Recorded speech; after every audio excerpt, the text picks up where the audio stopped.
Succumb to the darkness. What's up, Dustin? Me and Dustin, we're going to do an instant reaction to Nosferatu.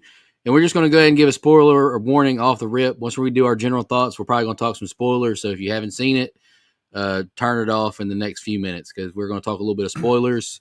Even though I guess from what I've seen online, it's pretty close to the source material. I don't know. I haven't seen those yet. I guess I need to. Dustin, let's just go ahead and jump right into it. I'll just give my general thoughts off rip. My socks were not blown off, but that doesn't Mhm. mean the movie wasn't good. Uh, I saw a TikTok today from a. You may have seen some of his videos pop up on your FYP before. He's like a horror movie reviewer. Uh, his name is Raekwon. I'm sure if you've seen him, you know who I'm talking about. But he made a comment that I commented on his post as well. Like I think is the perfect description. The movie is consistently good from start to finish, but it never reaches greatness. And I think that's Yep. pretty well accurately said. And I think Robert Eggers is a victim of his own greatness at this point. I think you and I both had a really high expectation and bar set for him, and it just didn't reach that for me. And I might just be capping for him. I think it might just be, I guess my expectations were so high just for him, but it might just be the source material that I'm just not familiar enough with. I mean, maybe if I knew more about it, maybe I would have a different opinion on it. I mean, I don't know. Uh, I'll just say I thought the movie was really, really good, but it wasn't that 9 out of 10, that 10 out of 10 I was hoping for. What do you think? Yeah, I'm right there with you. I thought that the movie was good, but I had such high hopes and such high expectations just because it's Robert Eggers. I expected greatness, and I think that first of all, I think the guy that you're referencing there, I'm pretty sure I have him blocked because he says some stuff that pisses me off sometimes. But if I'm thinking about the same guy, but that's a great point. That's exactly how I feel. It's consistently good, but it never kicks it into that high gear and goes to great for me. As far as the source material, yeah, it's consistent. He did obviously change a couple things, which, like you said, spoilers coming. So, and I'm going to talk about that more in my positives, but it's pretty close to the source material.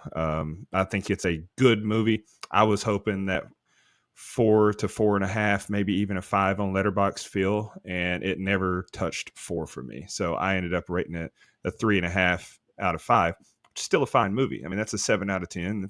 That's a good movie, but I wanted more. Yeah, very fair. Let's just jump into our positives. I'll just be quick. I thought the movie looked great. I mean, Jaron Blaschke, Robert Eggers. You know the movie is going to be shot well. Costume, set design, he nailed that as well. I think. I mean, whether you thought the movie was, a perfect 10 out of 10, 9 out of 10, whatever. I have no doubts Eggers is going to do his research, historical accuracy. He's not going to shortchange that aspect of a movie. I thought the costumes looked great. The dialect, the dialogue being accurate, I thought was very well done. The set pieces looked amazing. Like I was blown away by the set pieces. The shots were great. I thought there were some really, really good shots as well. Like when Orlok's hand, like the shadow of the hand went over the town. I thought that was great. I thought the Mhm. acting was really good from a lot of characters, and I thought it was. I do think there was a character that was miscast. Personally, we'll touch on that in our negatives. I was talking to a friend of the show, Ian Van Gool, on TikTok about that as well. Uh, Bill Skarsgård was great as the Orlok. I thought, and like everyone said, who's talked about this movie, if you didn't know that he was playing Count Orlok, you'd have never guessed it because he did such a good job with the act, the movements, the voice was incredible. I thought Lily Rose Depp was good. She might, I don't know, was it great? I don't know. I know if the script allowed her to reach that greatness level. You know what I'm saying? I don't know if the dialogue allowed her to reach that greatness level. But Willem Dafoe is probably my favorite character. I don't know about you, but he brought some much needed comedic relief to the movie. He broke up the Mhm. I don't want to say monotonous, but the kind of monotonous mood that was kind of going throughout the movie. And I'm a big fan of Ralph Ineson as well. Like he has such a deep Yeah. voice. He has such a great presence on screen. Thought he did well. And the last person I'm gonna compliment, who I thought kind of stood out a little bit, was Simon McBurney. I'm a fan of his as well. He was in The Conjuring 2, one of my favorites. I thought he did a fine job as well. Dustin, what'd you think? Yeah, so you touched on my biggest pros. You know what you're getting from Robert Eggers movies. They are going to look accurate. and they're going to feel accurate for the time period that he's trying to capture. I thought everything from the set design to the costume design to even the hues on the screen. I think the color was great on the movie. The cinematography, there's some great shots in this. There's some great shots in the movie. Even something as simple and irrelevant to a lot of people as the font choice. I thought the font choice for the subtitles and stuff great because it felt like a Nosferatu movie. Um, I think the acting was great from top to bottom. No qualms there. Um, I'm gonna give Robert Eggers some props here. What I was talking about as far as the source material earlier. So I saw in a TikTok he talked about some changes that he did take, or some changes he made. So you can't, vampires have undergone such an image change through cinema through the years that you can't really have a character that looks like the original Nosferatu, the original Orlok. Um, you know, Edward Cullen is partly to blame for that. Robert Pattinson, it's just vampires have changed so much on screen. So he did his homework like you expect him to do, like he always does. He looked at what they believed back when people thought vampires were real. What did they think they looked like? And it was basically just a rotting corpse. And so he designed the look of them, and then the costume. What would a nobleman from Transylvania, dress like? So huge props there. Another change that he made that I'll commend him for was, in the original film, the protagonist, she doesn't become the protagonist until the end, and she ends up living, like she kills Orlok and she lives happily ever after. I like the change that he made there. She's the protagonist throughout the whole movie. We know that she's gonna be our hero. You can feel that through the whole movie. And instead of, oh, she lives, it's a happy ending. No, it's a heavy ending. She sacrificed herself for the man that she loved, and also to lift this curse that's over this city. And I think that makes for a much more emotionally deep story. So I'm gonna commend him on that as well. Um, yeah, I mean that's there's really a lot of positives for the movie. Those are the ones that stood out the most for me. And Willem Dafoe, I want to touch on that. You mentioned him; he was great in this movie. It's so funny because I crap on Nicolas Cage for being Nicolas Cage in every movie. Willem Dafoe is pretty much the same in like almost every movie, but he gets away with it because he's great. Like I love him. So I thought he was great in this movie, and you're right. He brought a nice comedic touch. Even if it wasn't comedic, he lifted the mood. Like Yeah, this was yeah, a pretty heavy movie that's kind of got a very melancholy pace to it the entire movie until he's on screen.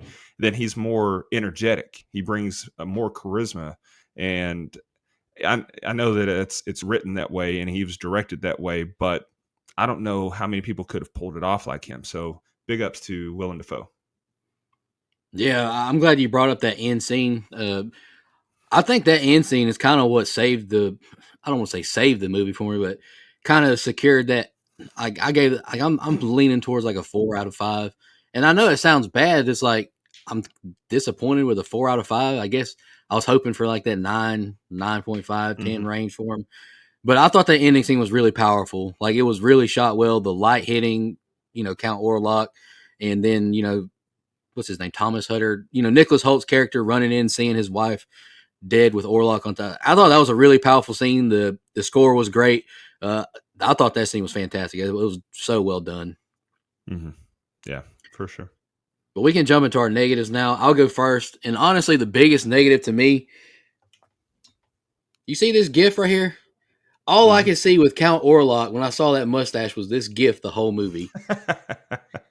Like it threw me off so bad. And I've actually seen a lot of comments on people I follow on TikTok like hating on the mustache, and it shouldn't have distracted me and like bothered me as much as it did, but it really did, man. I wish like that was a good look. Just shave the damn mustache off. What did you think about just the mustache?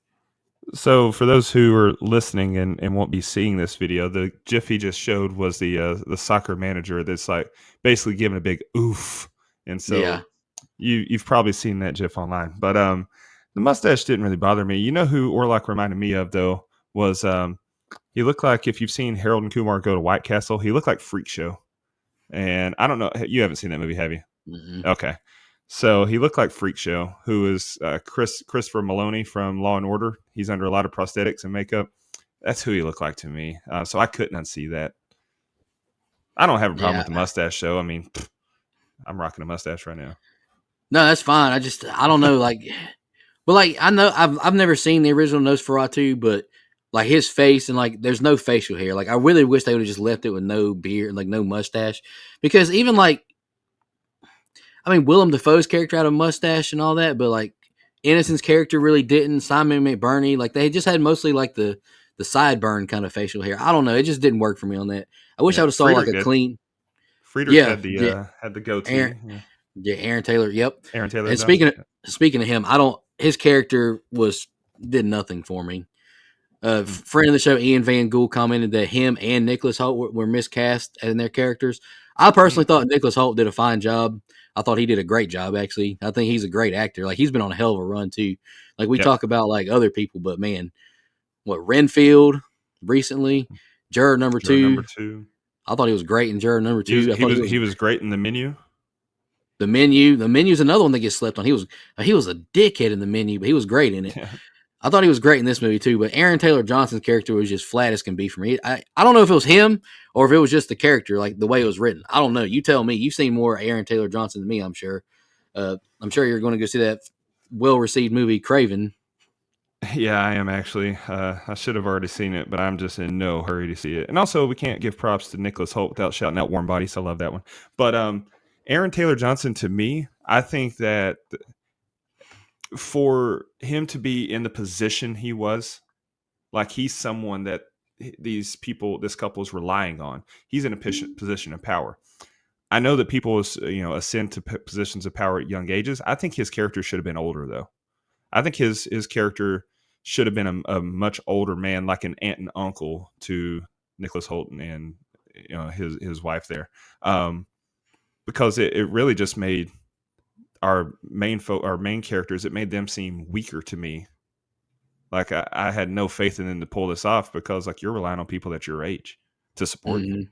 Like I don't know, that was my problem with the character.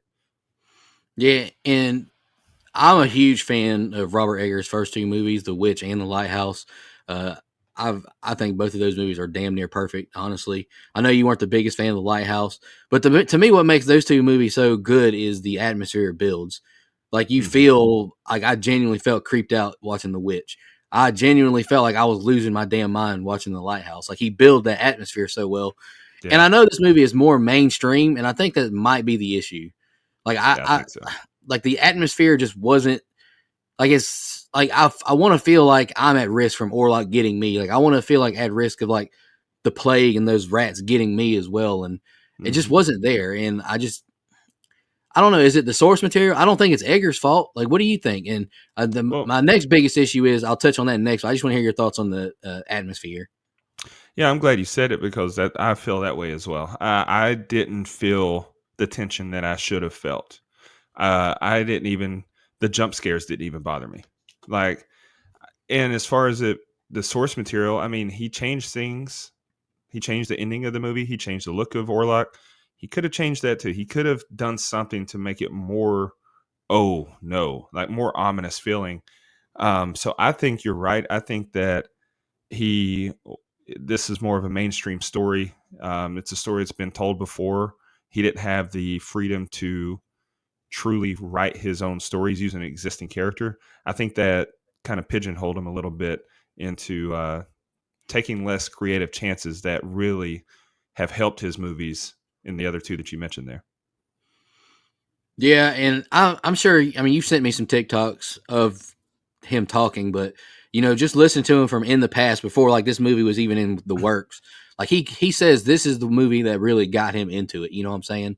Like he Hmm. remembers get his mom renting him a VHS of Nosferatu when he was a kid. He played Count Orlok in a play in high school, I believe, and then people like gave him jobs to like make it even bigger. So I know this movie in this Nosferatu is really important to him. But yeah, it's some I don't know. Like I keep seeing all these people online talking about how like they're like shocked and stunned and left in awe. I'm like, I mean, it was good, but like it did. Like I left the theater after the Heretic and the Substance way more Hmm. emotionally messed up. Yeah, And dude, I watched this movie and A Complete Unknown back to back yesterday. I watched a double feature, watched them back to back. A Complete Unknown did more to me emotionally than this movie did. Different kinds of emotions, obviously, but I I expected to like that movie, love this movie. I came out of the theater the exact opposite. I liked this movie. I loved Complete Unknown. So, yeah. all right, but here's my biggest issue: pacing and editing. Like this is Robert Eggers' longest movie by far. What was it, like 220 something like that? I thought it was just like 204. Let me look. It might be 204, but the movie felt pretty long. I got to pull it. It's 213 according to the Internet Movie 213. Database. Yeah. I felt it, brother. Like they got to a certain point, like after Nicholas Holt's beginning, getting to Orlok and all that. Once it started, I mean, I hate to keep mentioning it, but me and Ian Van Gool were chit chatting in his TikTok comments because he wasn't a big fan either, but he had super high expectations as well. But my biggest issue is like it kept bouncing back and forth from like Orlok, then we're back with uh, Helen or Ellen, excuse me, not Helen. We keep bouncing back and forth, and it was kind of hard to follow along as well. Like it got like really action packed, creepy kind of. Then it's like slowed way down. Then Ellen, have Yeah. her freak out moments, and like I don't know the editing and pacing issues were just they were bad to me in this one. Yeah. And I know he's usually a stickler about that, but this one, it kind of I felt that runtime a little bit, man. Yeah. Yep. So, as far as my cons, or is that the only your last con? Or do I you have won't. All more? right, I won't say this was a con, but I couldn't help but think in the back of my mind watching Lily Rose Depp, knowing Anya Taylor Joy had that role Yeah. and she had to back out. I couldn't help but Yeah. wonder how if it would have been better if it was Anya. And it's not Yeah. fair to Lily because she was good, but Anya is at that like she's at the top of the game right now. Like Yeah. she's she's heading to goatness. Yeah, no, I'm with you there. All right, so as far as my cons, I mean, we've kind of ping pong back and forth, and so I've touched on most of them. You're right, I did feel that runtime, but I was trying not to focus on it too much because I think in my mind I knew that this one was a 2+ hour movie, and then I knew that A Complete Unknown was 2 hours and 21 minutes, and so I think I was feeling the runtime because I was like, God, I'm going to be here all day on Christmas Day, but I definitely did feel it, and it's because of the pacing, like you said. But I gave him a pass for that because his other movies are pretty slow too, but they kind of come to a head. Like But it's the consistent. but It's a but slow the at build. but the atmosphere keeps you invested a lot easier.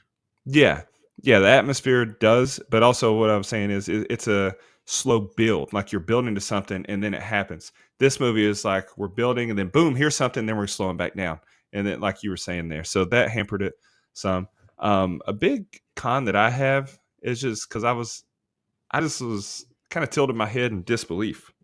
Um, when towards the end, Lily Rose Depp's character is telling Nicholas Holt's character, "Get away from me, get away from me.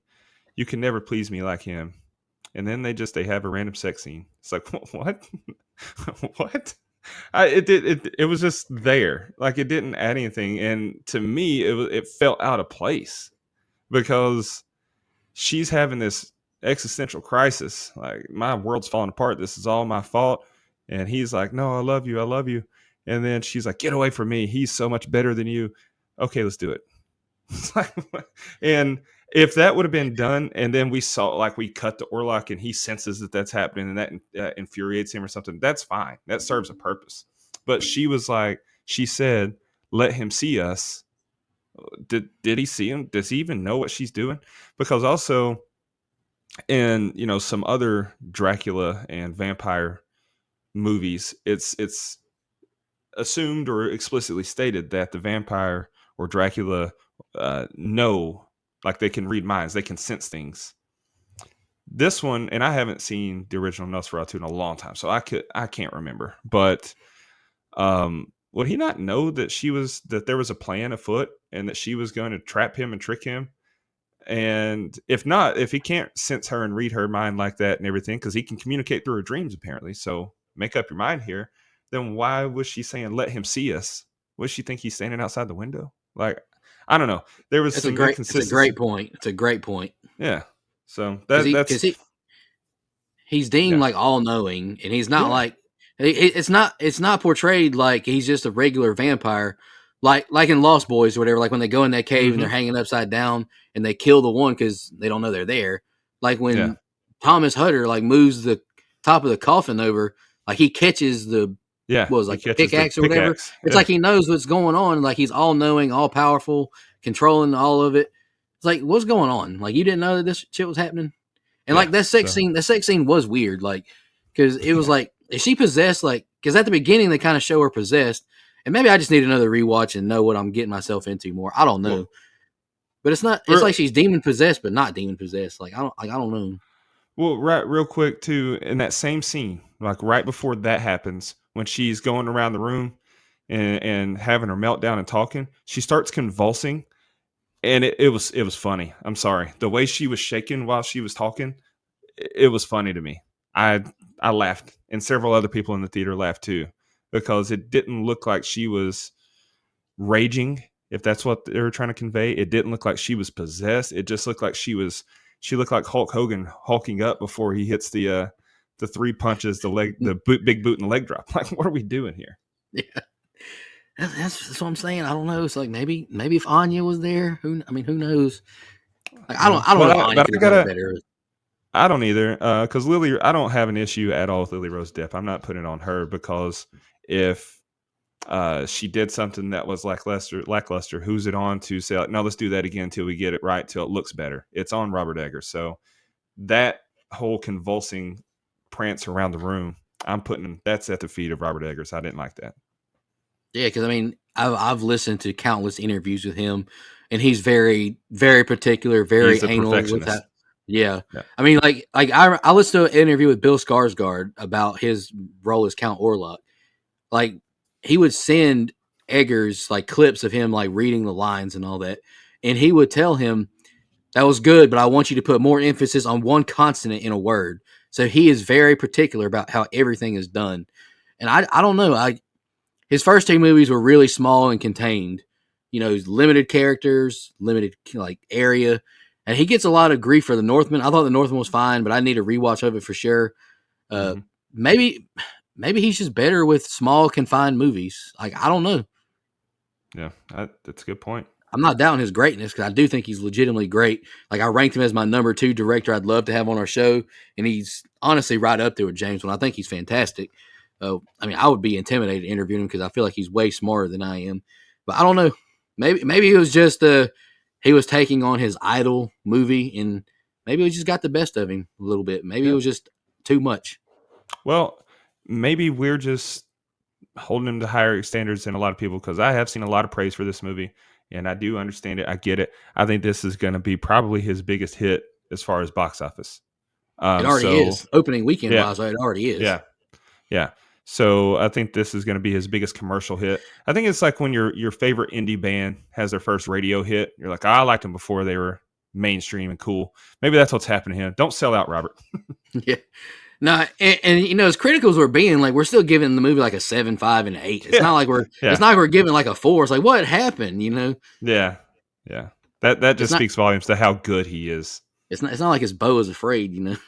Hey, man, And that, come on, don't and do that movie that. wasn't even bad. It was just what So the fuck weird. happened. Yeah, But I'm at a pretty good stopping point, Dustin. yeah, You know, as critical as we've been, there's still a lot of good things about it. Like honestly a lot of great things about it. Like you're yeah, going to get the beautiful the cinematography, camera work, the atmosphere. When I say atmosphere, I'm talking about like the city. Like the city looks authentic to Germany in the 1800s. Like the costumes, it looks great. The acting, for the most part, to me, was very good to great. yeah. There was just some things missing. Maybe I don't know. Maybe he just needs to get some common average Joes like us to watch it one time and say, "Hey, maybe change this thing up a little bit." You know what I'm saying? Like But that's Yeah. just me. I'm still a big fan. What do you think? Final thoughts. My letterbox rating. I'm gonna go do it now. I am gonna go watch the movie again. But right now, I'm 4 out of 5. I give it an 8 out of 10. But it's not. It's not the top of my. We're gonna do a top 10 movie of the year award show. I thought it would be like at the top. It's not at the top, but it still made the list. I'll just put it that way.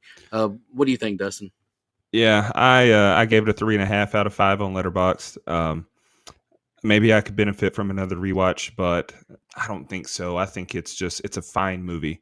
I did not, spoiler alert, it will not be making an appearance on my top 10 of the 2024. But that's just, it had a lot of stiff competition. So that's not to say it's a bad movie. That's what it is. I mean, whenever we teased doing this on our whatever instant reaction we did, Dustin, we said that our number 10 movie is probably an 8 out of 10 movie. It's like, it's just Yeah. been a really, really good, deep year of horror movies. So, like, Yep. I completely, like, I mean, sneak peek, it's number 10 on my list. And I really debated put Oddity over it. So I'm telling you what's in and what's not. But yeah, I thought it was a fine movie. I'm definitely going to go check it out again just because I believe in supporting cinema, like Dustin started saying on the show, and supporting my favorite directors and actors that are going. Like, he's one of my favorites, so I'm going to support him. We appreciate Absolutely. y'all listening, and comment below on our social media posts what you think. Y'all have a good one.